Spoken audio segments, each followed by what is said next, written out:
দেশের বিভিন্ন জায়গায় রেগার কাজ নিয়ে একাধিক দুর্নীতির অভিযোগ সামনে এসেছে। এই দুর্নীতি মোকাবিলায় কেন্দ্রীয় গ্রামোন্নয়ন মন্ত্রক ড্রোন ব্যবহারের নির্দেশিকা জারি করেছে প্রায় 2 বছর আগে।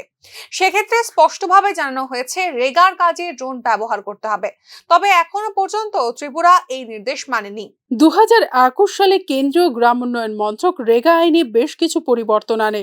2022 সালে মন্ত্রক নির্দেশ দেয় শুধুমাত্র জিও ট্যাগিং এ রেগার নজরদারি করলেই চলবে না, প্রত্যেকটি রেগার কাজে ড্রোন ব্যবহার করা বাধ্যতামূলক। ড্রোন ব্যবহার করে কাজ চলাকালীন ছবি এবং ভিডিও রেকর্ড করে সেটি কেন্দ্রীয় পোর্টালে আপলোড করতে হবে। অনেক সময়তেই রেগার কাজ নিয়ে নানা ধরনের অভিযোগ উঠে, সেই ক্ষেত্রে এই ছবি এবং ভিডিও কেন্দ্রীয় পোর্টালে পাঠানো থাকলে সেটি প্রমাণ হিসেবে বিবেচিত হবে। এই নির্দেশিকার পরে রেগা দুর্নীতিকারীরা খানিকটা স্থিমিত হয়ে পড়েন। তবে এখনো পর্যন্ত দেশের মাত্র 11টি রাজ্যের 34টি জেলায় ড্রোন ব্যবহার করে রেগার কাজের নথি কেন্দ্রীয় পোর্টালে আপলোড করা হচ্ছে। তবে সবথেকে উল্লেখযোগ্য বিষয়টি হলো এই 11টি রাজ্যের মধ্যে নেই ত্রিপুরার নাম।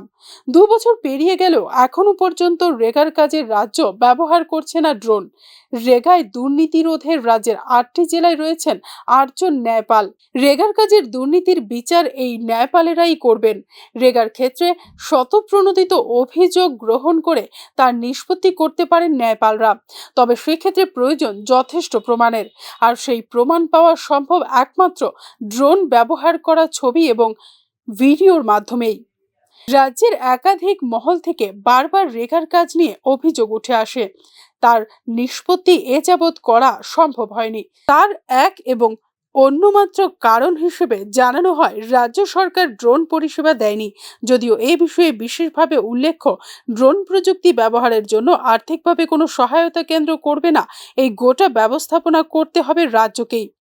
সেক্ষেত্রে কবে রাজ্য রেগা দুর্নীতি থেকে মুক্তি পাবে, তাই এখন সাধারণ খেটে খাওয়া মানুষের নিত্যদিনের প্রশ্ন। Bureau report, news now.